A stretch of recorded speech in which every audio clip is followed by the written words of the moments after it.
नमस्कार, मैं हूं आपके साथ इश्तियाक अहमद और आप देख रहे आर्य न्यूज। रुक करेंगे देश और दुनिया की तमाम खबरों की तरफ। यूक्रेन के बूचा शहर में नरसंहार की हर रोज नई तस्वीरें सामने आ रही और यूक्रेन के प्रोसिक्यूटर जनरल के दफ्तर के हवाले से कहा गया है कि बूचा के एक चर्च के पास सामूहिक कब्रगाह में दफन करीब 67 शव मिले हैं और इस कब्र का पता तब चला जब रूसी सैनिकों के हटने के बाद पत्रकार और यूक्रेनी लोग बूचा पहुंचे और जब इन शवों को बाहर निकाला गया तो वो काले थैले में कीचड़ में पंक्तियों में बिछाए गए थे और इनमें ज्यादातर शवों में गोली लगने के निशान मिले। और वहीं शुक्रवार को प्रोसिक्यूटर जनरल इरिना वेनेडिक्टोव ने कहा कि अब तक 18 शव मिल चुके हैं, जिसमें 16 शवों पर गोलियां और बाकी 2 शवों पर गोलियां और धारदार हथियार के निशान भी मिले। वहीं इरिना ने यह भी कहा कि इसका मतलब है कि उन्होंने नागरिकों को जान से मार दिया और गोली भी मारी। और शुक्रवार को बूचा की यात्रा के दौरान यूरोपीय आयोग के प्रमुख उर्सुला वॉन डेर लेयन ने कहा कि नागरिकों की हत्या रूस के बर्बर हमलों को दर्शाती है और उन्होंने ये भी कहा कि इससे पुतिन की सेना का खूंखार चेहरा नजर आता है।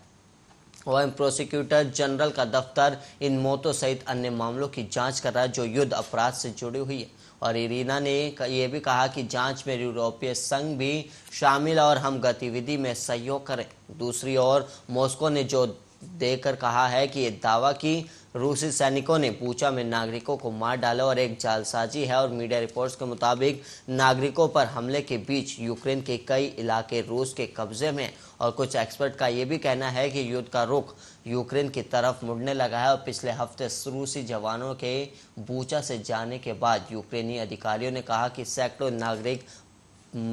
मृत पाए गए और नागरिकों के शवों की तस्वीरें भी काफ़ी वायरल हो रही है। और वहीं बूचा के डिप्टी मेयर तारश ने शुक्रवार को बताया था कि 360 से ज़्यादा नागरिक मारे जा चुके हैं और वहीं 260 से 280 के बीच शव स्थानीय लोगों ने सामूहिक कब्रगाह में दफन किए हैं।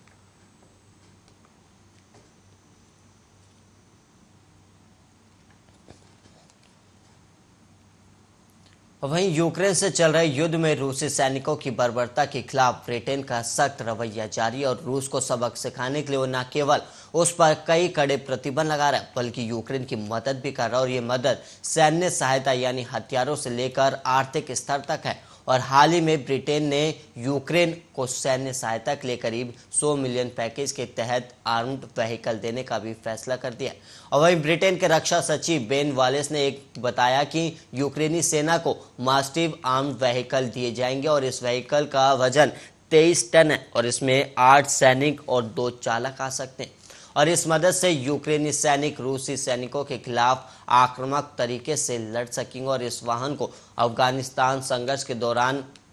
इम्प्रोवाइज्ड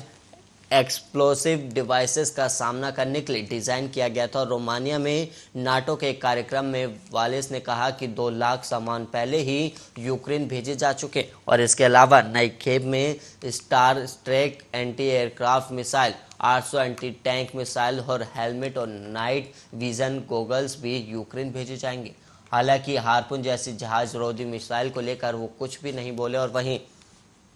वॉलिस ने आगे कहा कि मैं विभिन्न प्रकार की हथियार प्रणालियों पर चर्चा नहीं करूंगा। मैं रूसियों को किसी भी बदलाव के बारे में तब तक नहीं बताना चाहता जब तक कि वो नहीं हो जाते। और इसके अलावा आपको बता दें कि यूक्रेन के राष्ट्रपति व्लादिमीर जेलेंस्की ने हाल ही में ब्लैक सी कोस्ट पर रूस को रोकने के लिए नाटो देशों से मिसाइल और अन्य हथियारों की मांग की थी। और वहीं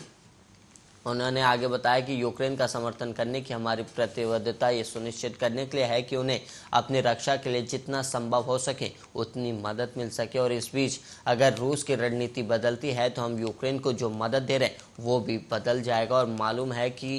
कुछ दिन पहले जर्मन चांसलर के साथ एक कार्यक्रम में ब्रिटेन के पीएम बोरिस जॉनसन ने कहा था कि यूक्रेन को रक्षात्मक हथियार देने के लिए ब्रिटेन और जर्मनी के अलावा कई अन्य सहयोगी देश तैयार हैं।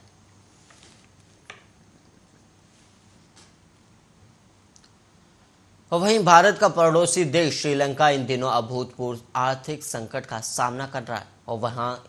हालात इतने बिगड़ चुके हैं कि वहां पर आम आदमी का रहना मुश्किल हो गया। और साल 1948 में ब्रिटेन से आज़ादी मिलने के बाद श्रीलंका सबसे बुरे आर्थिक संकट के दौर से गुजर रहा है। और वह श्रीलंका की मुख्य विपक्षी पार्टी एसजेपी ने शुक्रवार को कहा कि अगर राष्ट्रपति गोटाबाया राजपक्षे जनता की चिंता को दूर करने के लिए कदम उठाने में अगर फेल रहते हैं तो वो उनके खिलाफ अविश्वास प्रस्ताव लाएगी।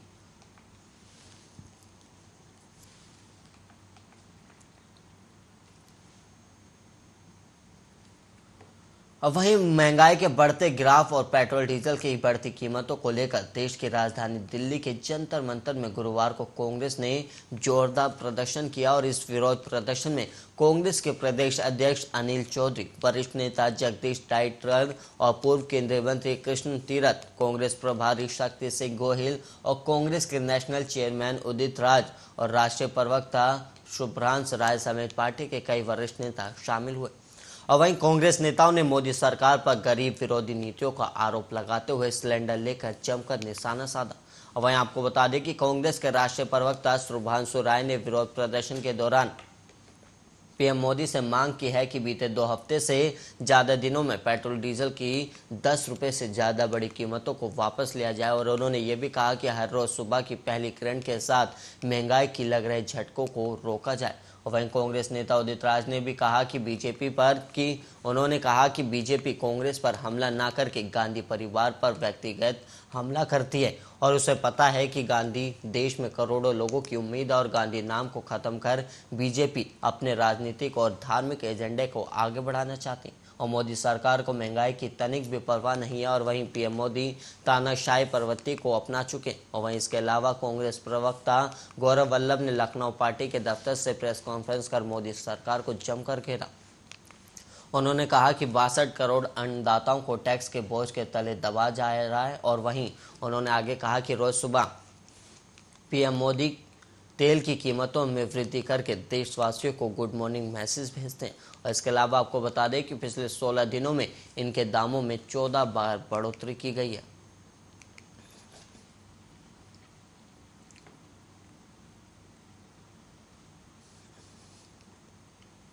और वहीं सिल्वर ओक स्थित एनसीपी अध्यक्ष शरद पवार के आवास के बाहर एसटी कार्यकर्ताओं ने अचानक धरना दे दिया। और इसी दौरान एसटी कार्यकर्ताओं ने सिल्वर ओक के परिसर में तोड़फोड़ की और आंदोलन शुरू कर दिया। और वहीं एसटी निगम के पूर्ण विलय की मांग को लेकर एसटी कार्यकर्ताओं के एक समूह ने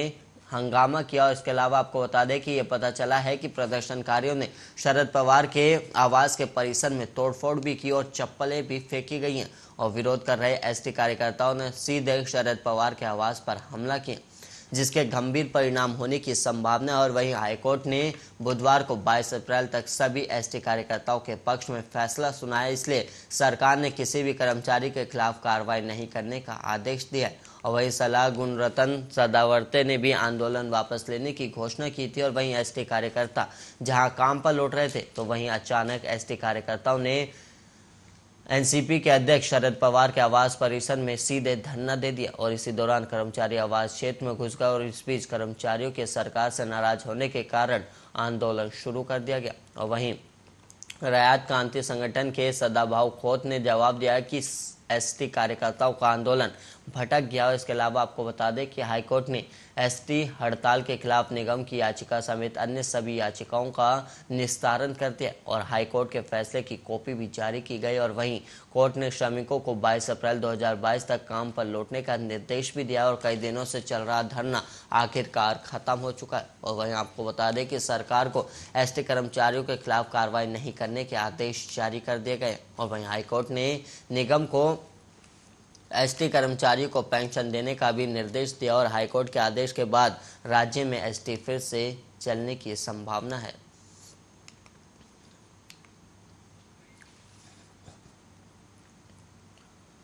और वहीं पंजाब और हरियाणा के बीच चंडीगढ़ को लेकर छिड़ा विवाद और ज्यादा बढ़ गया और चंडीगढ़ का केंद्र शासित प्रदेश का दर्जा बरकरार रखने के लिए नगर निगम ने एक प्रस्ताव पारित किया और इसके साथ ही इस प्रस्ताव में ये भी कहा गया है कि दिल्ली की तरह चंडीगढ़ की अपनी विधानसभा होनी चाहिए। और इसके अलावा आपको बता दें कि चंडीगढ़ पर दावेदारी को लेकर पंजाब और हरियाणा में जारी रस्साकसी के बीच निगम ने प्रस्ताव पारित किया और पंजाब और हरियाणा दोनों राज्यों की विधानसभाओं ने हाल में केंद्र शासित प्रदेश चंडीगढ़ पर अपने दावे को दोहराते हुए अपने अपने प्रस्ताव पारित किए। वहीं चंडीगढ़ फिलहाल दोनों राज्यों की संयुक्त राजधानी है और वहीं प्रस्ताव में यह भी कहा गया है कि केंद्र को इस मामले में हस्तक्षेप कर हरियाणा और पंजाब सरकार को अपनी अलग अलग राजधानी बनाने का निर्देश देना चाहिए। वहीं प्रस्ताव पारित होने पर नगर निगम के सदन में केवल बीजेपी पार्षद मौजूद थे और वहीं आम आदमी पार्टी, कांग्रेस और शिरोमणि अकाली दल के पार्षदों ने वॉकआउट किया और चंडीगढ़ नगर निगम की महापौर और बीजेपी नेता सरबजीत कौर ने निगम की आम सभा की विशेष बैठक भी बुलाई थी और प्रस्ताव में कहा गया है कि चंडीगढ़ के निवासियों की भावनाओं को ध्यान में रखते हुए इसका केंद्र शासित प्रदेश का दर्जा बरकरार रखा जाना चाहिए, बल्कि चंडीगढ़ में विधानसभा का गठन भी किया जाना चाहिए ताकि निवासियों को शहर की नीतियों और भविष्य के बारे में खुद निर्णय लेने में सक्षम बनाया जा सके। और इसके अलावा आपको बता दें कि चंडीगढ़ को लेकर छिड़े ताजे विवाद की शुरुआत पिछले हफ्ते से हुई, जहां पहले पंजाब विधानसभा में चंडीगढ़ पर दावे को लेकर प्रस्ताव पारित किया गया था और वहीं इस प्रस्ताव का विरोध करते हुए हरियाणा विधानसभा में भी चंडीगढ़ पर दावे को लेकर प्रस्ताव पारित किया गया है।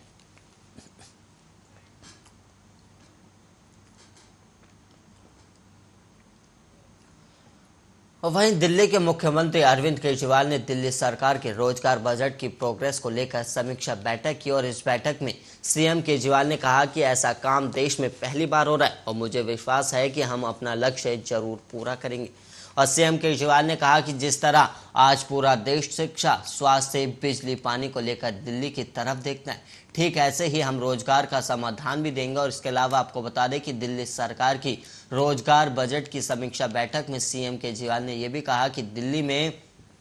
नई नौकरियां, शॉपिंग, फेस्टिवल, मार्केट्स और औद्योगिक क्षेत्रों की रीडेवलपमेंट और रोजगार बाजार और वहीं दिल्ली बाजार जैसे कई नए नए प्रयोगों के द्वारा तैयार की जाएंगी। और इस बैठक में सीएम केजरीवाल के अलावा दिल्ली के उप मुख्यमंत्री मनीष सिसोदिया, पर्यावरण मंत्री गोपाल राय, स्वास्थ्य मंत्री सत्येंद्र जैन और परिवहन मंत्री कैलाश गहलोत के अलावा मुख्य सचिव समेत कई विभागों के अधिकारी भी मौजूद रहे थे। और इसके अलावा आपको बता दें कि इस बैठक के बाद सीएम केजरीवाल ने ट्वीट करते हुए लिखा कि दिल्ली के बजट में हमने अगले 5 साल में 20 लाख रोजगार तैयार करने का लक्ष्य रखा है और ऐसा काम देश में पहली बार हो रहा है। और सभी विभागों की मीटिंग भी ली गई और हर विभाग के लक्ष्य और टाइमलाइन निर्धारित किए गए। सभी खूब उत्साहित हैं और मुझे विश्वास है कि हम अपना लक्ष्य जरूर पूरा करेंगे। इसके अलावा आपको बता दें कि मार्च के लास्ट हफ्ते में दिल्ली सरकार ने 2022 से 23 के वित्तीय वर्ष का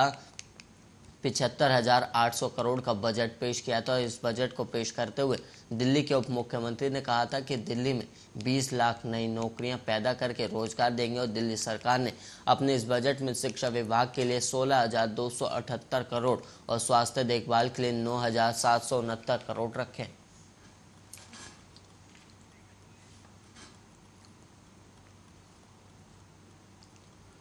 वहीं डेरा सच्चा सौदा प्रमुख राम रहीम को पंजाब हरियाणा हाईकोर्ट से बड़ी राहत मिली और लंबे समय से जेल में बंद राम रहीम को पंजाब हरियाणा हाईकोर्ट ने कट्टर कैदी मानने से इनकार किया है और हाईकोर्ट को गुरमीत राम रहीम को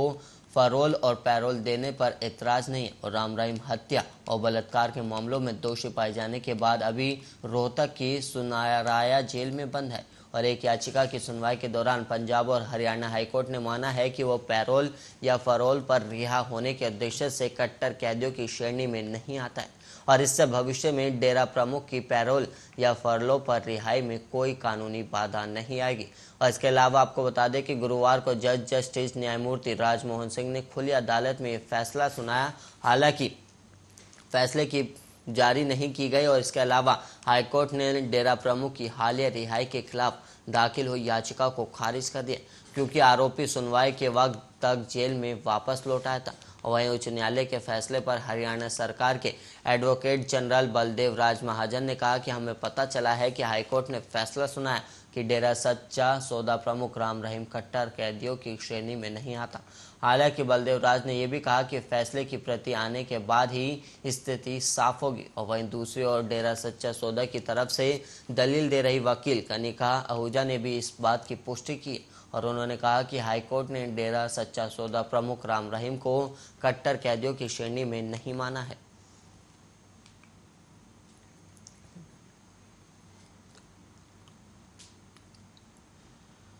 वहीं बिहार विधान परिषद चुनाव में शानदार जीत हासिल करने के बाद अशोक यादव के राजनीतिक भविष्य को लेकर अटकलें अब तेज हो गई और पूर्व विधायक और चाचा राजबल्लभ यादव का इतिहास दोहराते हुए अशोक यादव वापस आरजेडी ज्वाइन करेंगे या फिर दिवंगत विधायक पिता स्वर्गीय कृष्ण प्रसाद के पुराने घर की राह पकड़ लेंगे। इसे लेकर चर्चाओं का बाजार अब गर्म हो गया। वहीं अशोक यादव ने जीत के बाद सब कुछ अपने चाचा पर छोड़ दिया और वहीं आपको बता दें कि नवनिर्वाचित एमएलसी अशोक यादव ने ये साफ कर दिया है कि चाचा राजबल्लभ प्रसाद ही उनके भविष्य का फैसला करेंगे और वो जो आदेश करेंगे उसका पालन किया जाएगा। और बीजेपी में जाने के सवाल पर भी उन्होंने दो टूक कहा कि चाचा जो भी फैसला करेंगे उसे ही मानेंगे। इसके अलावा आपको बता दें कि राजबल्लभ प्रसाद यादव राष्ट्रीय जनता दल से काफ़ी नाराज चल रहे हैं और इसलिए माना जा रहा है कि ऐसे में उन्होंने अपने भतीजे को मैदान में उतारकर आरजेडी को मुंह तोड़ जवाब दिया है। और वहीं राजनीतिक जानकारी की माने तो राजबल्लभ यादव आने वाले समय में अपने भतीजे को बीजेपी ज्वाइन करवा सकते हैं। और वहीं इस बार निर्दलीय प्रत्याशी के रूप में अशोक कुमार ने झंडा गाड़ दिया और काफ़ी बहुमत लाकर उन्होंने जीत हासिल की। और वहीं कहा जा रहा है कि भारतीय जनता पार्टी के लोग भी अशोक यादव से मुलाकात करें। हालांकि अभी तक वैसी कोई तस्वीर सामने नहीं आई, लेकिन चर्चाओं और कयासों का बाजार गर्म है।